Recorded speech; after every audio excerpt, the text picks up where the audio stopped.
Praise the Lord everyone. आत्मा की आवाज में आप सभी का पुनः मैं स्वागत करता हूं। आज हम मनन करने जा रहे हैं भजन संहिता 71वें अध्याय चैप्टर 71। एक ऐसा अध्याय जिसमें एक बुजुर्ग की प्रार्थना है। मेरे प्रियो, बुजुर्ग की प्रार्थना और सिर्फ एक ऐसे बुजुर्ग की प्रार्थना नहीं है कि जो सिर्फ बुजुर्गी अवस्था में प्रेयर कर रहा है, लेकिन एक ऐसे बुजुर्ग की प्रार्थना है जो अपने बचपन से लेके अपने जन्म से लेकर अपनी बातों को बयां कर रहा है और अपनी विश्वास योग्यता को, अपने उस विश्वास को जो उसका परमेश्वर पर अटूट विश्वास है, बचपन से लेके अपनी बुढ़ापे अवस्था में वो आ चुका है और वो स्मरण कर रहा है कि देख परमेश्वर, तू मेरे साथ वैसा ही भला बना रहा, मेरे इस बुढ़ापे में भी तू मेरे साथ वैसा ही भला बना रहे। मेरे प्रियो, बेशक हम और आप इस बात को जानते हैं कि आज दुनिया में हर इंसान एक दौड़ में दौड़ रहा है। हर एक इंसान की अपनी अपनी दौड़ है, लेकिन बहुत थोड़े हैं जो ठहर कर विचार करते हैं कि आखिर इस जीवन का मकसद क्या है, यह जीवन मुझे और आपको किस मकसद के द्वारा मिला है। और जो समझ जाते हैं वो बहुत कुछ प्राप्त कर लेते हैं। एक ऐसे ही विश्वास योग व्यक्ति की प्रार्थना जो अपने बचपन से लेके जवानी और जवानी से लेके इस बुढ़ापे अवस्था में पहुंचा है और वो परमेश्वर को धन्यवाद दे रहा है।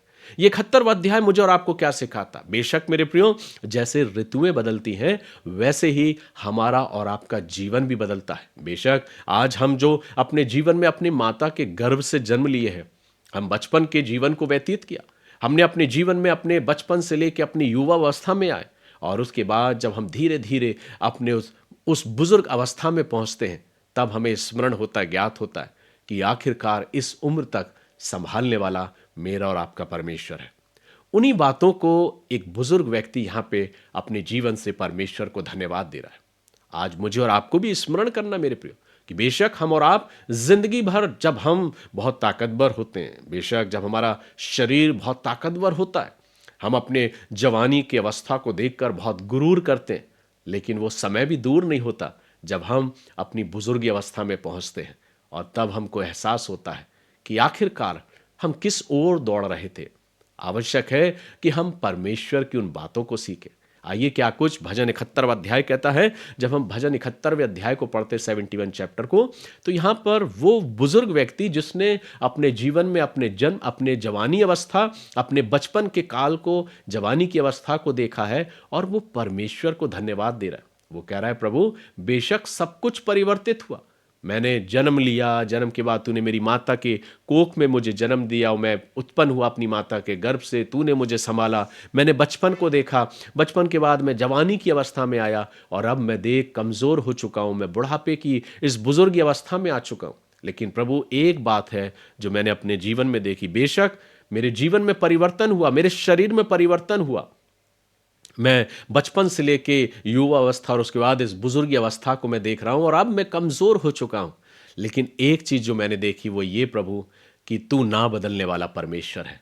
तेरी विश्वास योग्यता, तेरा प्रेम, तेरा स्पर्श आज भी मुझे वही ताकत देता है। मेरे प्रियो, ये बातें हमें स्मरण आती है उस समय जब हम अपने बुजुर्गी अवस्था में पहुंचते हैं, लेकिन वो शख्स जो अपने जवानी की अवस्था से लेके, बचपन से लेके जब अपने प्रभु की ओर अपने जीवन को निहारता है और उसके अनुसार अपने जीवन को जीता है, तो वो अपने जीवन में चिंतित नहीं होता, लेकिन वो प्रभु का धन्यवाद करता है कि मैं प्रभु तेरा धन्यवाद करता हूं कि बेशक सब कुछ परिवर्तित हुआ, लेकिन तू आज भी मेरे लिए वैसा ही बना है। तेरा प्रेम, तेरा अनुग्रह आज भी मेरे साथ वैसा ही है।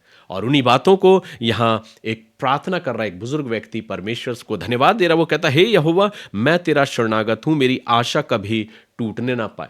आगे भजन को जब हम पढ़ते हैं तो लिखा है, मैं गर्भ से निकलते ही तेरे द्वारा संभाला गया हूं। स्मरण कर रहा है वो बुजुर्ग कि मैं धन्यवाद देता हूं कि गर्भ से निकलते ही तूने मुझे संभाला है, तूने मुझे बनाया है, तूने मुझे आगे बढ़ाया है। आगे कहता है, मुझे मां की कोख से तू ही ने निकाला, इसलिए मैं नित्य तेरी स्तुति करता रहूंगा। एक ऐसा व्यक्ति जिसने अपने जीवन में अपने जन्म से लेके अपने इस बुजुर्गी अवस्था तक के उन पूरे काल को, उस पूरे चरण को देखा है और वो प्रभु के प्रति धन्यवादित है। आगे वो कहता है, जब हम वचन को पढ़ते हैं तो 18वें पद में कहता है, इसलिए हे परमेश्वर, जब मैं बूढ़ा हो गया और मेरे बाल पक गए तब भी तू मुझे ना छोड़। वो प्रार्थना कर रहा है, क्यों? क्योंकि अब वो कमजोर है, शरीर कमजोर हो चुका है, लेकिन वो प्रार्थना कर रहा है, प्रभु तू मुझे ना छोड़, ताकि मैं अपने आने वाले नाती पूतों को, अपने आने वाली पीढ़ी के लोगों को तेरा बाहुबल और उस सब उत्पन्न होने वालों को तेरा पराक्रम ना सुनाऊं। वो स्मरण कर रहा है कि मैं अपनी पीढ़ी को, अपने आने वाली पीढ़ी को मैं तेरे पराक्रम को सुनाना चाहता हूँ। ये वो बातें हैं जो अनुभव हम अपने जीवन में लेते हैं। बेशक जब हमारे जीवन में बचपन काल होता है, जब हम जवान होते हैं, बहुत कुछ हम अर्जित करना चाहते हैं, बहुत कुछ पाने की ललक होती है, लेकिन मेरे प्रियो इसके बीच हमें यह भी नहीं भूलना है कि वो परमेश्वर जो मुझे मेरे जवानी से लेके, मेरे बचपन से लेके, मेरे जन्म से लेके मेरे बुढ़ापे तक संभालता है, उस परमेश्वर के प्रति मेरा कर्तव्य क्या बनता है। मेरे प्रियो, ये एक ऐसे बुजुर्ग व्यक्ति की प्रार्थना है जिसने अपने जीवन के हर एक चरण को देखा है, हर एक काल को देखा है, अपने जन्म को, अपने बचपन को, अपनी युवावस्था को और अब अपनी बुजुर्गी अवस्था को, लेकिन वो परमेश्वर के प्रति धन्यवादित है।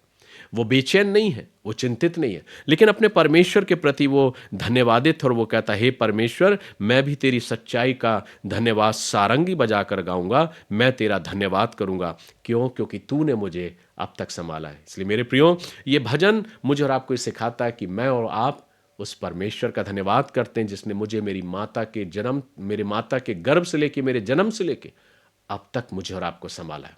वो आगे भी मेरी और आपकी हिफाजत जरूर करेगा, चाहे शरीर हमारा कितना कमजोर क्यों ना हो जाए, लेकिन हम ये जानते हैं कि परमेश्वर की सामर्थ उससे कहीं बढ़कर है।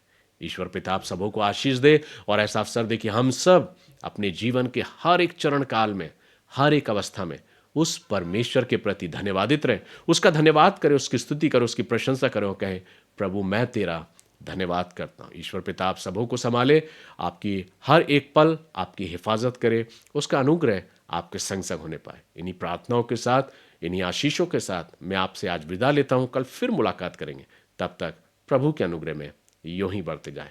God bless you.